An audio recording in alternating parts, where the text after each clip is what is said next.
in my mind, I thought, okay, it's just coffee. Something didn't feel right.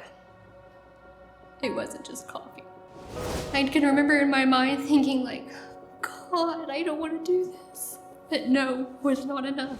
It made my self-hatred so deep. By this time, I didn't want to live. I remember hearing a voice, and it wasn't one of condemnation, it was one of, you don't want to do this. And I said, what have you done for me? And what have you done to love me? What have you done? You haven't helped me. I'm gonna do what I want. I don't want you. Again, he came to me and said, let me love you. Will you trust me? I can take away your sins. I can make you white as snow. Forgiveness and being made pure and clean was something that I craved because I felt anything but clean. And I said, God, I have messed up my life. I don't know what you're gonna do with someone like me. He has always been after one thing, and it is our hearts.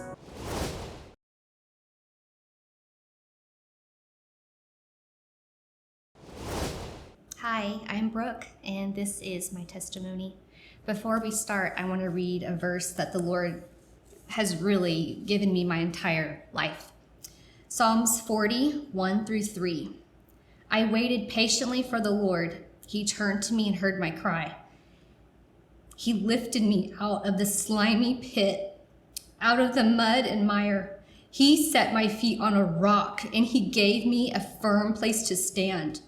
He put a new song in my mouth, a hymn of praise to our God. Many will see and fear the Lord and put their trust in him. I grew up in church my whole life. As long as I can remember, I've been in church. I knew God, but I didn't know him. What I would not share with people is the deep hatred that started as I was a little girl. God always felt unreachable, mean, cruel, not safe. He always felt like he was dangling something in front of me, and I would try to reach it and I would fall. I never told my parents. I just stuffed it because I couldn't understand why I felt so bad, why I felt so much shame. I had no recollection of anything other than this hatred for myself that was deep. As a little girl, I can remember playing outside, and I heard thoughts like, your parents don't love you. No one wants you. You don't belong. How can God love you? You're not good. You're bad. And it was constant. I would wake up in the morning and I could hear it. I would go to bed and I would just feel this like fearful presence over me screaming these self-hatred words. But I never told my parents. I felt guilty because my parents loved me. I couldn't figure out why there was this deep pain. So the older I got, the more angry I became. My home life wasn't bad. My parents loved me. I knew this. But when the enemy is tormenting you day in and day out, it's a heavy, heavy burden to carry. As I got older, they just grew worse because, again, I never spoke them out loud. I just kind of hid them because I was ashamed of these thoughts. I knew they weren't true because I knew going to church, I knew what they said, I knew what the Bible said, but I thought, it can't possibly be for you. It was good for them, but God doesn't think that way of you. Around 11 or 12, I remember going to bed one night, and this night was different because it was one where I could almost feel like a demonic presence in my room. One where I could almost hear the screams, kill yourself. My parents were asleep. They had no idea. And I remember going down my bunk bed, climbing down, and I just wanted peace. I wanted the screams to stop. No one wants you. You don't belong. Why don't you kill yourself already? You don't have a purpose. It was all these things that were just so heavy in my mind and my heart. So I climbed down. I remember just wanting it to stop. And I just wanted peace. I wanted light. I didn't want dark and angry, because I was so angry. So I climbed down my bunk bed and I went into the cabinet. My parents were asleep. And all they had was Advil. That's all I could find. So I remember like dumping it in my little hand, and I remember like looking at the little pile of it. And in my mind, I knew, don't do this. Don't do this. But I just remember thinking that, but there was like another voice that was like, kill yourself. So I remember taking, I don't even know how many I had, but I remember taking it, and I climbed back up in my bed, and I just was like, God, please let me die. Please take me. The screams were deafening. But I heard a calm voice. It was calm, it was gentle, and it was so quiet that I could hear it over the chaos of the screams. I want you. I want you. And I just like went to bed thinking, okay. But again, in my mind, he wouldn't say that for someone like me. This just began to progress. The older I got, I brought so much chaos into my home. I was always screaming. I was always yelling. I was always like rebellious and disrespectful. And so I didn't care what they told me. I was going to do what I wanted to do. At 16, we were still in and out of church. A boy noticed me. It didn't hit me at first, but as the weeks went on and he kept noticing me, the enemy used that to, oh, I feel better. Oh, he likes me. Oh, he accepts me. And that deep void that I so desperately wanted filled, he filled it momentarily. But what I didn't know was that it was going to wreck my heart. He took me out one night, and I remember getting ready and getting myself put together. The girl that walked out that door is not the same girl that walked back in. I said, I'm not ready for that. I don't want to do that. And then the manipulation started. I realized, and I was still so young, I was still a child, I didn't understand why no, I don't want to do that, it wasn't enough. And I remember feeling guilty. Because sin takes you so much deeper than you ever wanted to go in the first place. So I just remember thinking, okay, I don't want to do this, but it was, I did what I had to do. And I got home, and my mom was up. And I ran to the bathroom, splashed my face, and I was sobbing. But I didn't want to tell her because I didn't think she would believe me. Because again, I'm still suffering with these, your parents don't like you, you're not loved, blah, blah, blah. And I didn't understand why the next few days, why people were so upset. We lived in a small town, and when word got around, everybody found out. Which is another layer of shame, and another layer of being exposed, and another layer of guilt. I fell into a spiral depression. I just spiraled into this deep pit. I remember sitting in a doctor's office, and I don't remember the time frame, but it was pretty recent when that had happened. And I was like so sad. I was telling her, I just need you to give me something because I'm depressed and I need out of this. I wanted this hole to be filled.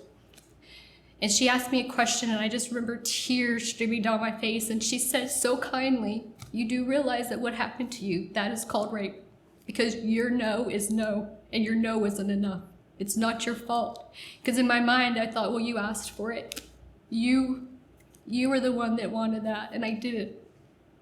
But once that's gone, you cannot get it back. It was in my head. That was all the thoughts. That started this cycle of one relationship after another, and the enemy is right there every time. The layer of shame just got worse. The layer of filth that I felt for myself just grew worse. And God, still at the time, I kept pushing him away because it felt like another violation of my body and what I wanted, and he felt like I couldn't trust him, like he was not safe.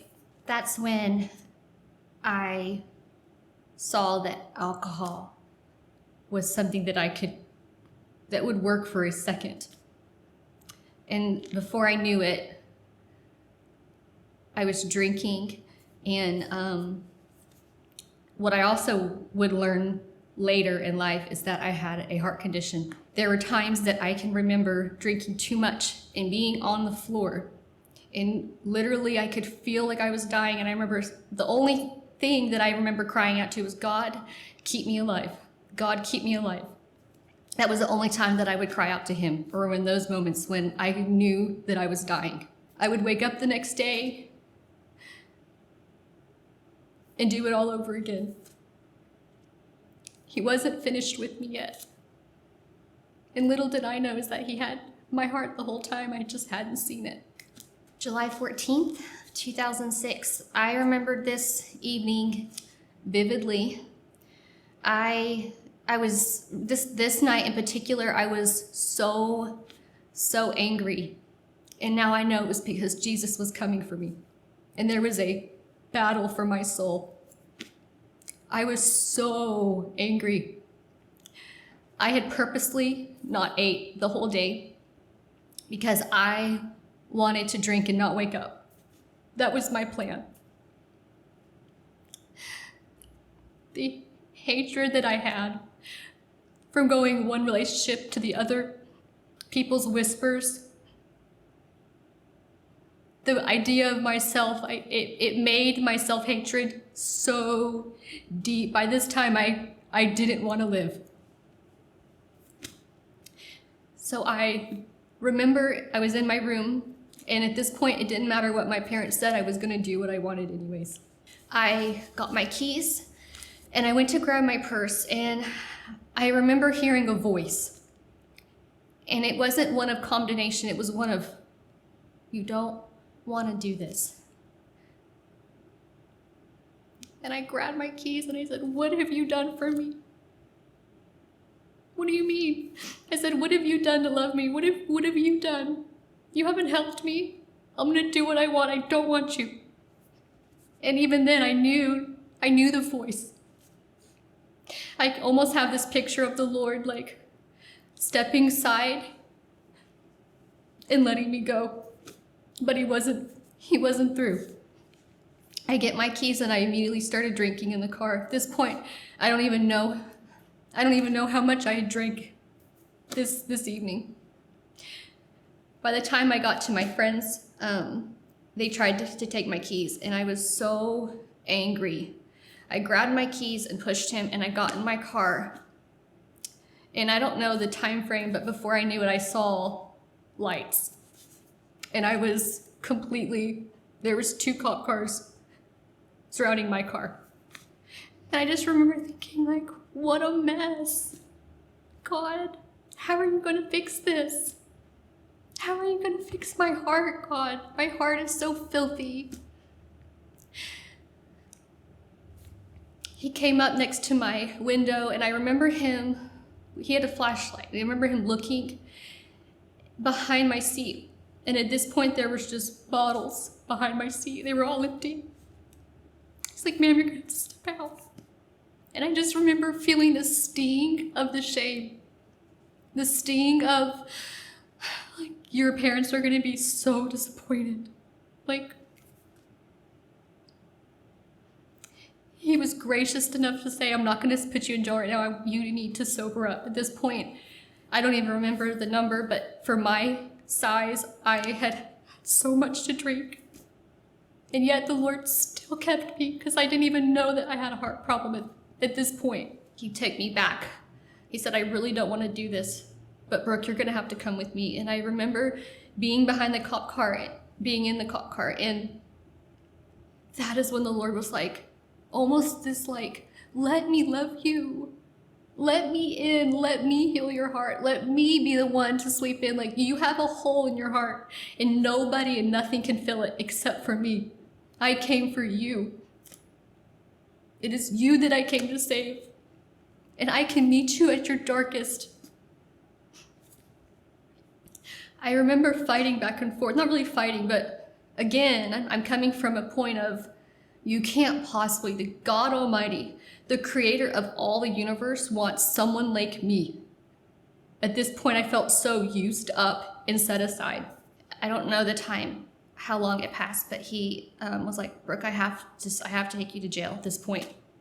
So I remember walking in, but I felt like this, I felt almost like a hand on my shoulder. There was a peace that I can't explain. Now I know that it was the Lord.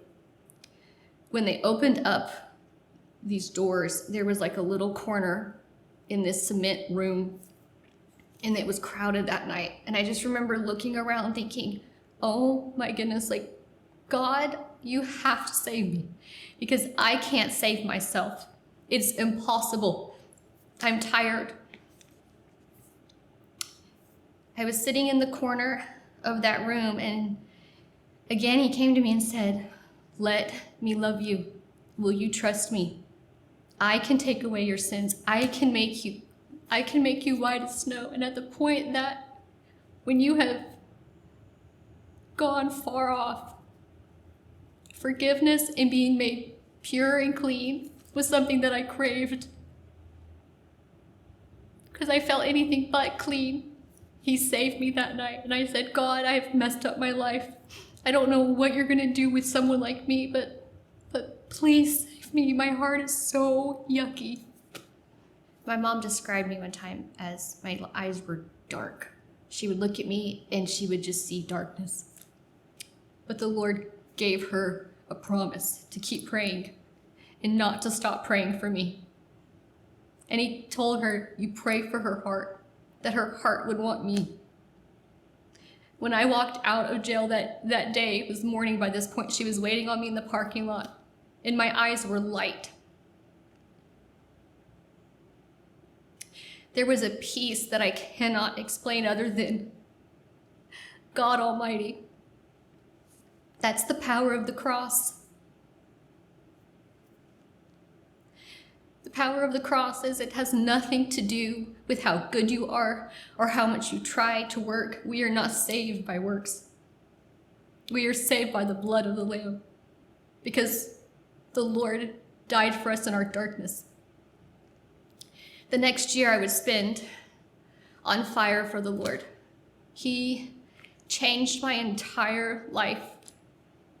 I lost my license for a year. That year was hard. It wasn't an easy year, but I remember it being one that I didn't care if I was completely alone. I just couldn't get enough of the Lord. So the consequences of my actions, I'm thankful that the judge was as harsh as he was with me because it taught me that he's enough. What would come next would wreck my heart to the core. I still was a baby Christian, so my idea of God was, he was still working through that with me.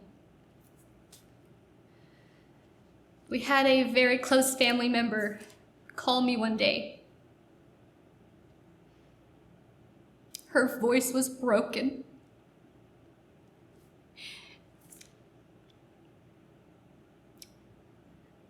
Someone very close to our family had abused her. And it was like, just gut-wrenching. The next hours, days, and weeks, months, I didn't know what to do. It kind of shook me a little bit. I was still a new believer. Prior to this, all I knew was drinking. I didn't know how to cope with this. Abuse wrecks the heart.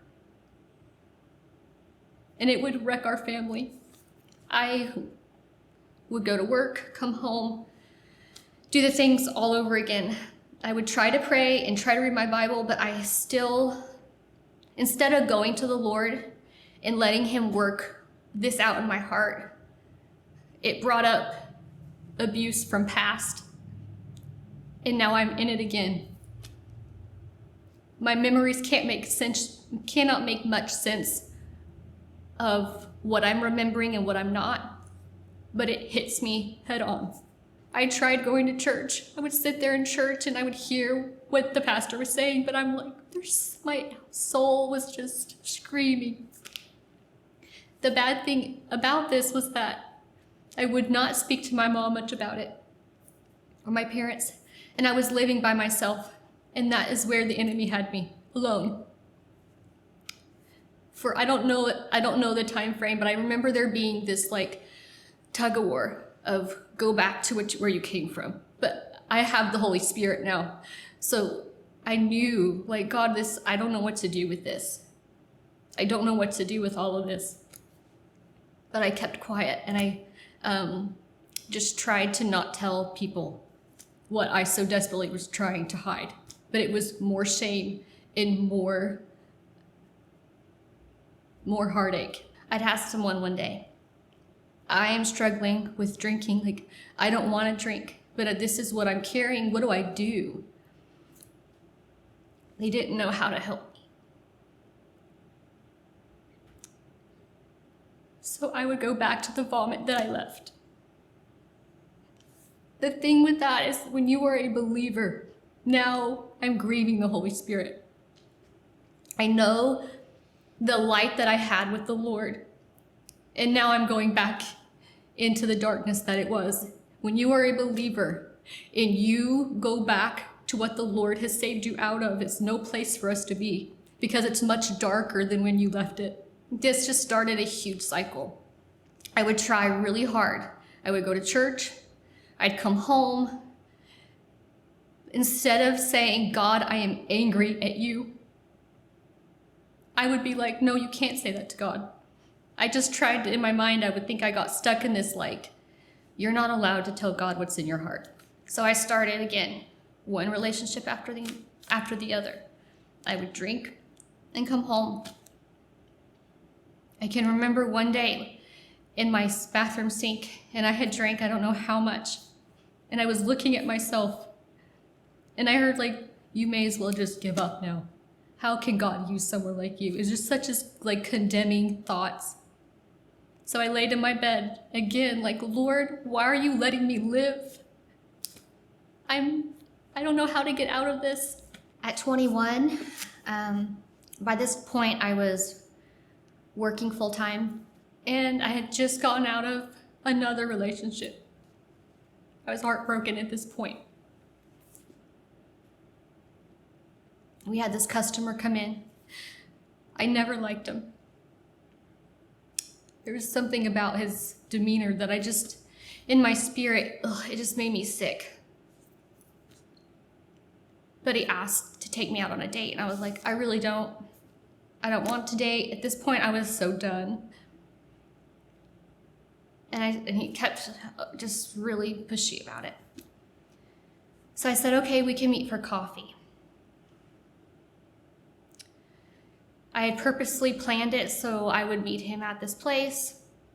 It was only 5 minutes from my work, and I knew that people were going to be around my work. So I felt like, okay, it's just coffee, Brooke. It's not a big deal. It's just coffee. It's in the afternoon of the day. It's not dark time. It's not nighttime. I don't remember the details, But for some reason, he pushed me to drive with him. I didn't like him. So in my mind, I thought, okay, it's just coffee. Something didn't feel right. And backing up just a little bit, I really felt like I shouldn't have gone. I had a friend that worked there, and he said, Brooke, don't go with that guy. Like, don't go with him. But other people were like, it's fine. I mean, maybe he's nice. I mean, all the other ones I was picking were terrible. I mean, you don't like him, but it's just coffee. It wasn't just coffee.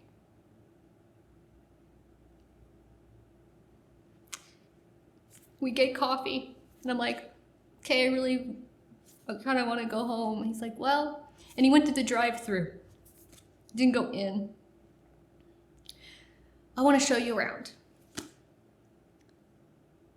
What he would do for the next, I don't know, hour was showed me all the places that his family owned.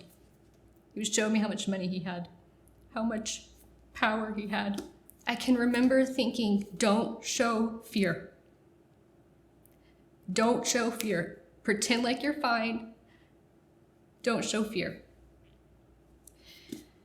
At one point, I was like, I'm really ready to go home. And he's like, okay, well, let's just go to dinner. And I said, I really want to go home. No, dinner. I didn't want to be rude. I didn't want to assume the worst. And that was my biggest regret. We were driving towards the restaurant, and he saw someone he knew. I don't remember details, but we pull in, and I rolled down my window to listen to what he's saying because I stayed in the car. And they started speaking in Spanish. And his demeanor changed, and I knew it's not just going to be dinner. But in my mind, I'm like, God, please save me. He got back in the car and asked if I knew what he said. I just played stupid and said, I didn't know what you said. So we go to dinner. By now it's getting dark, it's getting late. I have no idea why. I don't know why I didn't call someone. I don't have very many memories of what my reasoning was during this time. We get our food, and he starts trying to get me to drink. And I drank a little bit, but something felt yucky. Didn't feel right. So I went to the bathroom, and I'm looking for a place to get out. I'm like, God, how am I gonna get out of here? Not again, please, God. So I prayed. For the first time in a while, I was like, God, keep me safe. Please keep me safe. And again, don't show him fear. Don't show him that you are afraid. I don't know why that just kept being rushed in my head. We had dinner. His demeanor, by now, I just felt so, like I want to go home. So we get our stuff. I didn't drink the rest of my drink. And we're driving back to my work. At this point, work was only a couple minutes from this restaurant. And in my head, I'm trying to think how I'm gonna get out of this car. When we get there, the parking lot is completely empty. And the way that I parked, it was completely dark. And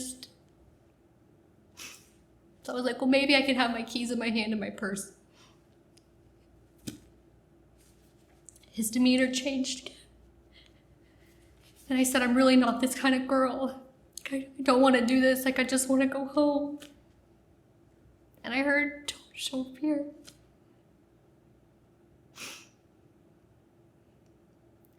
I can remember in my mind thinking like, God, I don't want to do this.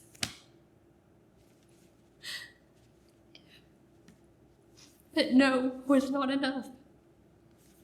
I can remember this night specifically because it was like my brain just like had to switch, and I completely died. I got out of the car.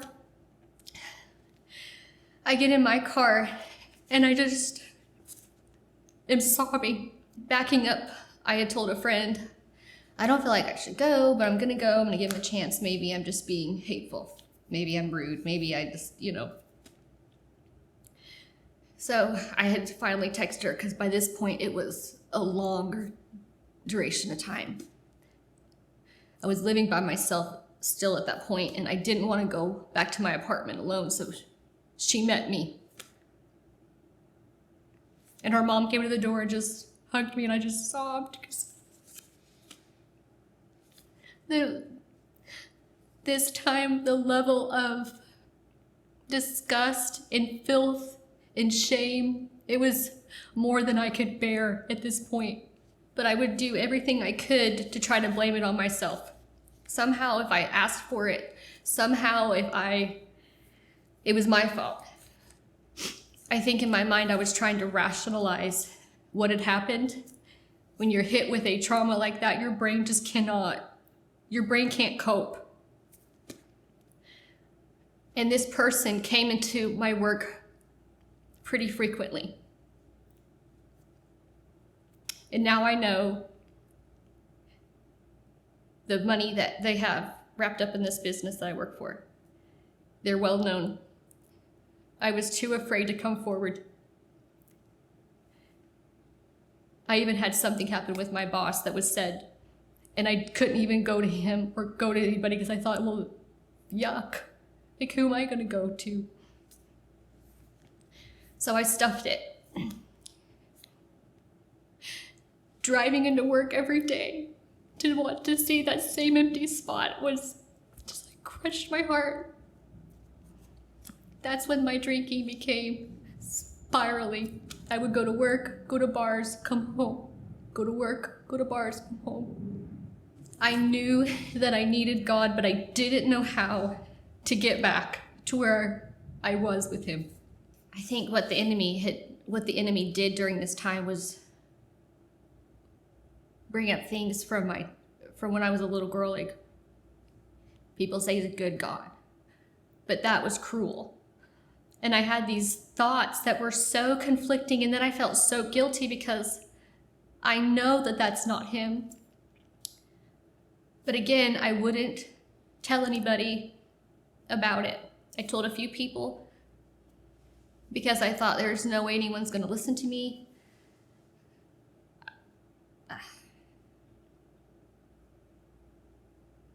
So I just did the same thing every day. My now husband and I got back together at some point during that time. We had been together for a little while.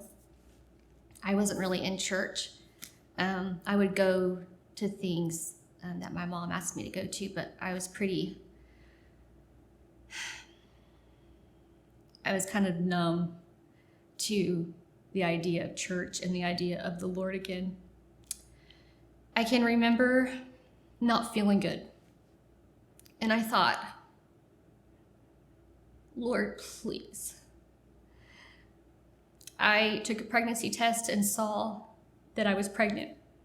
And I just remember thinking, I was in my car driving to my parents, and I screamed at God. I was like, I know no love. How can you give me a child? Are you seeing what a mess I am? Like, this child has to know the Lord. This child he has to know how good you are, and I don't even know you. I'm so broken. How am I gonna love? I can barely love another human. How am I gonna love like this child needs to be loved? And that was the biggest fear, because I grew up thinking how unloved I was. How am I going to do this now? And he spoke to me for the first time in a long time and said, Brooke, let me love you. Let me heal your heart. Stop going back to what you had already dropped before. Turn yourself to me and don't look back. I had this picture of a race. When you're running a race, and it was, at the time I was a runner, you don't look back if you're running a race. You keep going. And he promised me something that day. He said, Brooke, I'm going to use this child to do mighty things, but I'm going to use him to save your life, and you're going to know my love for you. Slowly, I immediately, obviously stopped drinking, but that's how the Lord brought me out. Trusting him felt unbearable and hard. But 9 months later, I remember holding my son, and I'm looking at him. It was quiet in the hospital room, but God whispered, can you ever forget him? I said, no, I can never forget him. I love him. And he said, that's how I feel for you. I can never forget you. Like, I will never, you are never not on my mind. I have never looked back to that lifestyle ever again. In my mind, I was like, okay, God, you do this. You show me who you are, because I don't know you, and what I've been doing is not working. But I want to know you. What I didn't realize is that the next 13 years, he would do just that. We moved to Memphis. I had my son. I had my daughter. And what I would learn is that it is even a miracle that I even had 2 kids, because I shouldn't have any. God showed so much mercy and grace to me by giving me a child when I was such a wreck. Now he's giving me 2. I was a young mom, and I remember thinking, okay, God, I'm going to help you. I'm going to be the best mom that I can be, and I'm going to be the best wife. And what I didn't realize I was doing is I had a checklist of all the things that I was going to do for God. The Lord has been merciful and patient with me. I got into this cycle of working. I have always been a doer. I have always been, I'm going to do what I want to do, and nothing can stop me. And so I had all this stuff. I'm going to do all these things for my kids, and I'm going to stay home with my kids. And what I didn't know is that I was very sick. We moved back from Memphis, moved back to Knoxville area. And that is when, it was probably the year of 2016 to 2017. 2017 is when I knew something was very wrong. I didn't know what, but something was wrong. The year 2017 is when my health started to decline. I thought, okay, well, I'm just going to go to the doctor. I'll go to the doctor, and they'll be able to tell me what's wrong, and then I'll be able to get back to all my things that I have to do, because I have a lot of things on my list that I need to in order to be a good mom and a good wife, and now, most importantly, a daughter to our Lord. What I did not realize is that it started a cycle of working, a cycle of really condemnation, because there's a difference between conviction and there's a difference between condemning thoughts. The Lord was going to have to rip my physical strength from me in order for me to depend on him fully. 2017, 2018, 19, this was a year where there was loss. There was grief. I lost a close friend to suicide. I lost another friend tragically in an accident. We had family members diagnosed with cancer. I had loved friends that were diagnosed with cancer during this time. And my health was failing. It was so heavy. But there was a difference this time. There's a strength that the Lord gives that only he can give, and it has nothing to do with who we are or what we're doing. It has everything to do with him sweeping us up and holding us near. And he was going to teach me what it meant to be fully dependent on the Lord. I started what I thought was fainting.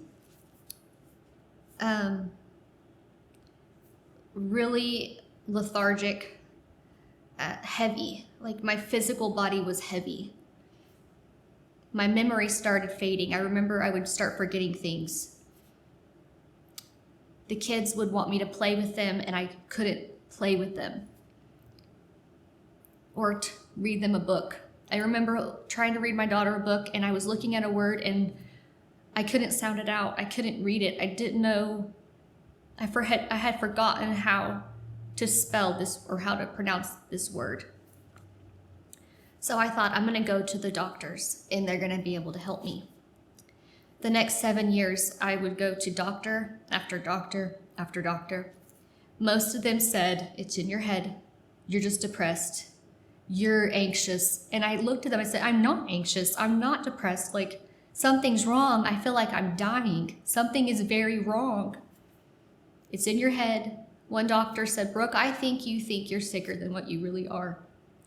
In those words, I got in the car and I just started sobbing to the Lord because I was like, I felt misunderstood again as like a little girl. Felt like, God, something's wrong.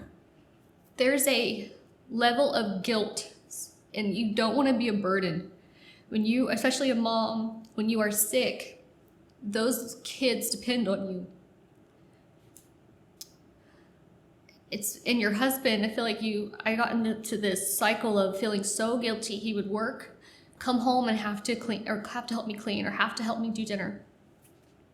But what I didn't realize is that the Lord was using that to show my son what it meant to serve, to show my daughter what it meant to have compassion and grace when your mom is physically unable to do the things she used to be able to do. I started having these episodes where they mostly happened in the morning. I would wake up and I would just not feel good. I remember thinking, like, God, I feel like I'm dying. The room would spin. My body would start to like convulse. I couldn't get breath in. I'd pass out. And every time I'm like, Jesus, keep me alive. That was the thing that came to my mind every time was, Lord Jesus, keep me alive. I woke up every time. The memory started to get worse. And just the overall exhaustion. I knew I needed church. By this time, we were starting to come to Calvary. At this point, I was just trying to get into church, and it was all I could do to sit there, and then I would have to get out and leave.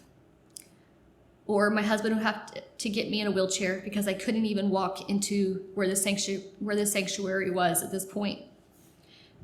This brought on a level of loneliness. So when you are that sick, you don't have the energy to fellowship. You don't have the energy you're just trying to take care of your family. And at this point, I just was trying to breathe. There was times that I would lay on the recliner and my kids would be playing around me and I would just be staring out the window like, God, help me breathe. Help me. I don't want my kids to see me like this. September 26th, 2022. By this point, the doctors, one doctor specifically was like, let's check your heart. No one's ever done that. Let's check your heart and let's see where that is. This doctor immediately put a heart monitor on me. I think I had this heart monitor on for maybe not even a week. And what it would do is it would alert somebody that worked for this company.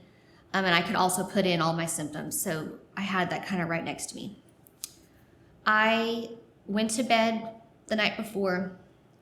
Okay, not feeling best, but it was what I was used to.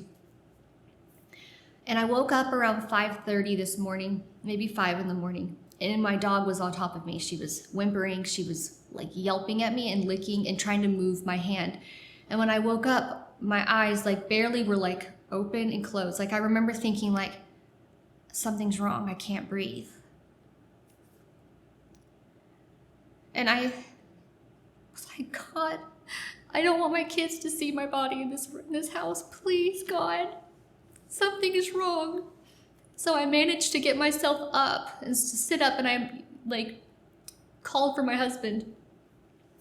I said, something is not right. And I don't remember much after that, but it felt like my heart just And I was trying to like get breath in, but no matter how hard I tried to breathe, my heart wasn't pumping. It wasn't beating. I could feel my brain, everything was like tingly and burning, and I thought I was gonna not wake up. As I was going down, I remember saying, Jesus, please save my life. Keep me breathing, God. Not here right now. I don't want my kids to have to see that. They were getting up, getting ready for school. I don't remember anything. Everything was white. That is one thing that everything was white. And I heard a voice. It was calm, but it was authoritative. And all I heard was breathe. And I remember like breathing and waking up, and I'm on the bathroom floor and my husband is there. And I didn't quite understand what was going on yet. By this time, the kids needed to go to school. He needed to go to work, and I didn't want them to know how worried I was. So I was like, leave me here. It'll be fine. Ryan got me back to bed. When the kids, before they left, I looked at him, I was like, I love you so much. Because I thought that I wasn't going to wake up. I thought that I was going to die that day. I didn't think I was going to make it when they came back from school. So I was like, Mommy loves you so much. I love being your mom. Remember, God loves you. I got a call because I had the heart monitor on, and it was a woman, and she was like, Brooke, you need to get to the hospital. You need to get to the hospital immediately. And I was like, I've been passing out. Again, I was just thinking I was passing out. I said, I've been doing this for a long time. I don't feel good. And my mental state was not. I wasn't thinking clearly. I wasn't able to process what was actually happening. So I was like, I'm going to go take a nap. I'm going to go to bed, take a nap. This whole time, my dog would not leave me, which was kind of not like her. At this point, she was laying right on top of me. And I would doze off, and she would lick my hand, and I would wake back up. A few hours had passed, and I was like, man, I'm just not recovering from this well. I got up from my bed, and I was like, let me try to make it to the couch. I barely made it to the couch, and my grandma called. And she's like, I'm coming to get you. We're going to take you to the emergency room. I didn't want to go because of all the times that I had gone prior and hearing doctors say, we can't help you. There's nothing we can do for you. It's in your head. I didn't want this to be another medical bill that's going to pile up. Because in my mind, I'm like, we already have a ton of medical bills, and I can't work. I can't put on more medical bills on Ryan. The burden of being sick, I was just carrying it. So she takes me to the ER, and they get me in immediately. My vitals were way off. And because I had the heart monitor, he said, Brooke, your heart completely stopped for 8-9 seconds. So we're going to have to do pacemaker. I don't think what I realized was the voice that I heard. It was the Lord giving me breath back in my lungs. It was His mercy. It was His grace. That was just the beginning of my health. They do the pacemaker, so they said, okay, your heart will, the pacemaker will start if your heart gets too low. So I went back home, and the Lord showed me that He has been after my heart the whole time. So I went home, they put the pacemaker in, and they reassured me, you're fine. You'll recover. And I just became sicker. I learned that, I would go to cardiologists all the time, and they're like, Brooke, there's nothing we can do for you.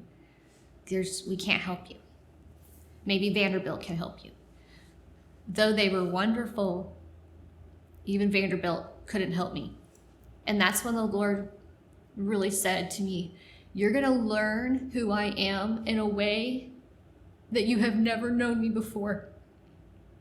because your physical strength you can't cling to that, Brooke. You can't cling to being able to do it all, because it's pride. And really, he showed me that this illness is actually a gift, because I would never know him in the way that I know him now if it wasn't for me needing him for even my very breath and my strength to walk down the hallway. They diagnosed me with dysautonomia POTS, so that's when my heart rate gets really high. I can faint, I can have seizure-like episodes. All these things just started kind of spiraling. I remember trying to do a load of laundry, and my son at this point, this was just last year, but I had went to put laundry into the washer and my heart rate got so high that I started to like convulse. And I called for Jackson because my husband was not home. And I was like crying, saying, I'm so sorry. Because I went to the floor and I didn't have strength to get myself up. I said, I'm so sorry. He said, it's okay, Mom. And he just picked me up and helped me to the recliner. And the Lord was like, that is what I'm teaching your kids. You say you're a burden, but what you don't know is that is teaching him what it means to be graceful, what it means to be a man after your own heart. Like, that is what I'm gonna do. I was like, okay, God. And he said, I need your heart. And he started showing me, you're angry with me. You have been bitter with me. There's pride in your heart. There's things in your heart that need to be out. Because if the enemy can keep shame silenced, and if he can keep us prideful and keep us bitter, it has a wall with the Lord. And at this point, I am now either bedridden or I am just sitting on my recliner, walking to the hallway I could barely do. I remember waking up in the morning thinking, God, I need you. You've given me breath in my lungs today. Now I need you to help me walk down the hallway because these kids are waiting for me. And I remember just trying to like put a smile on my face and be like, good morning. But inside I was like, how much more, God? I don't think I can take anymore. I was sitting on my recliner, and in my house, we have this big tree that I can see from my window. And at this point, I remember even how I was having to listen to scripture, because at this point, my vision changed, where I wasn't able to drive. So even things like reading the Bible was challenging, so I would just listen to it. And I was trying to pray, but even it was just came out as sighs. This state in particular, the wind was blowing, so the trees were moving back and forth. And he said, what is the tree doing? I said, well, it's moving. And he said, what's the trunk doing? Is it firm? Is it moved by the storm? I said, no, Lord, it's firm. That is what I want you to be, Brooke. He said, I want you to let me have your whole heart. Your whole heart has to be undivided. It has to be set on me, because even in your illness, you might be laying there just trying to breathe. But that's actually more strength when you're in the Lord than when I was doing all the things prior as a mom before. He gave me that verse. Jeremiah 17:7-8. But blessed is the one who trusts in the Lord, whose confidence is in him. They will be like a tree planted by the water that sends out its roots by the stream. It does not fear when heat comes. Its leaves are always green. It has no worries in a year of drought and never fails to bear fruit. The Lord was going to do it. And he said to me, Brooke, I'm going to be the one to heal you. I'm going to be the one, because I've kept you alive all these years. Even when you were far from me, it was me that put breath back into your lungs. I never allowed you to take your life because I'm not through with you. I think back in January of 2024, I had an episode where I was driving my kids back from music, and I wasn't feeling good this day in particular. My symptoms were a lot worse. So I told Jackson, we were almost to our neighborhood. I was like, buddy, I don't know, something's not right. Like, if something happens, I'm going to get out and, you're going to have to drive this car back to our driveway, which we were very, very close. I get to the house. I walk in the door, but I collapsed and I started convulsing. I was trying to talk, but the words were like I couldn't get the words out. I was kind of in and out. So I said, call my aunt. So she said, Jackson, and I couldn't communicate very well with her. I was still very confused. And she said, Jackson, you're going to have to call 911. By this time, I am on the floor and I'm just praying that God would keep me alive, keep my breath. I'm kind of in and out. I'm aware, but I'm not aware. So he calls 911 and the look on my daughter's face just wrecked my heart because she looked so scared. Really still kind of bearing that burden of, I don't want to make her afraid. I don't want her to be fearful. All these things. They take me to the hospital. They do all these things. It wasn't a stroke. Again, the doctor comes in and says, it's in your head. You are depressed. It's all these things. You need to go to a counselor. You need to YouTube yoga because you're just depressed. You're, a tired mom. There was the doctor on call and she was so kind because she said, Brooke, we can't help you here. There's nothing we can do for you here, but I do believe you. When I left that hospital, God again said, I'm gonna do this. No doctor is able to help you, but I know, I believe you. I created you. I know your frame. He knows we are made of dust. He knows when you are in your room and you're just sighing because all you can do is keep your head up and you just want to feel better and frustrated because you are not being heard. The Lord is there. He brought to me the story of the woman at the well, the woman who was caught in the act of adultery, and then the woman that bled for 12 years. He has ministered so much to my heart with these women because I find myself in every single one of them. The woman caught in adultery, when she's exposed in front of everybody, I imagine her head hanging low. The woman at the well, where Jesus met her, that was Jacob's well and where Dinah was raped. He showed me that the well, it was deep, but the bitterness that this woman had in her heart, she just wanted to be loved. She was disappointed from relationship after relationship. Nobody wanted to be around her, and yet Jesus came for her in the place that she didn't even want to be in the first place. The Lord would use this to show me that there is bitterness in your heart.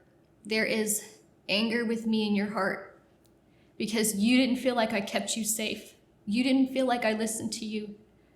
I still don't understand why that was allowed, but I know who caused it, and it was not our God. What the Lord did when I confessed that to him, he gave me a picture. It was of that night. But instead of me looking face to face into this person, Jesus was on top of me. And it was his body that was being violated, not me. Jesus took that shame on the cross and he bore it so that I can be free. The woman that bled for 12 years, the Lord said to me, Brooke, no doctor can help you. You have spent all this money on doctor bills and it's not helpful. So I said, God, I believe. And he asked me, Brooke, do you believe that I can make you well? And I said, I do believe that you can make me well, but are you willing? Because I believe you're good regardless. I believe that you're good to those who are not well, who want to be well, but they're still suffering. I do believe, Lord, help me overcome my unbelief. He said something. He said, I want you to pray, and I want you to pray persistently. I don't want you to give up praying. Ask me to heal you. Every week I would go to church. But at this point, it was a kind of an impossible thing in my own strength to do.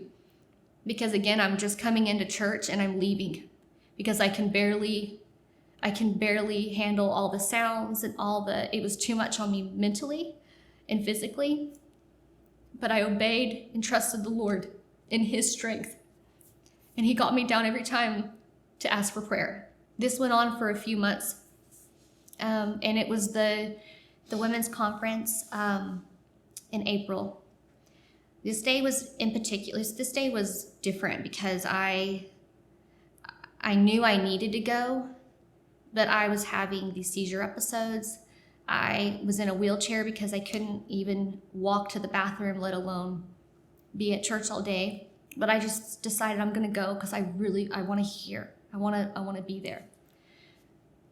When I walked in, immediately there was a few women that I had never even met before, and they all said around the same thing. The Lord's gonna heal you. May the Lord heal you. Or I'm praying that the Lord heals you.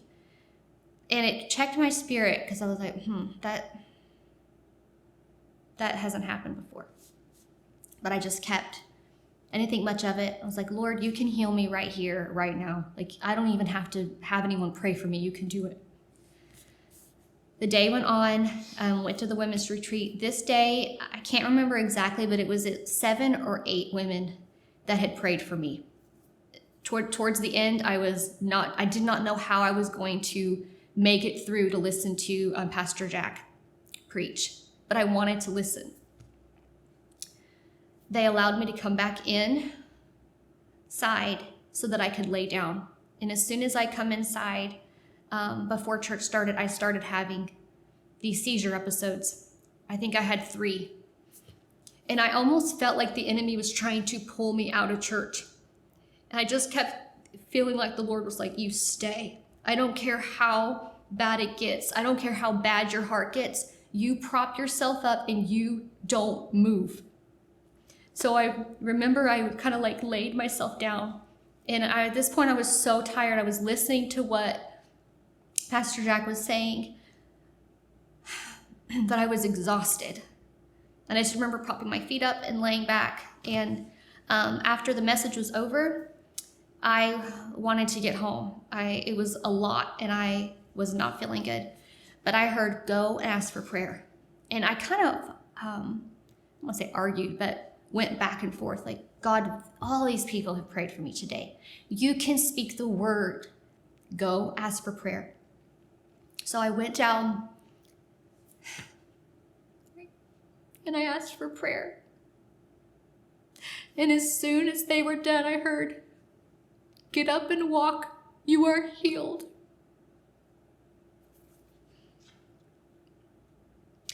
I honestly thought it was in my head.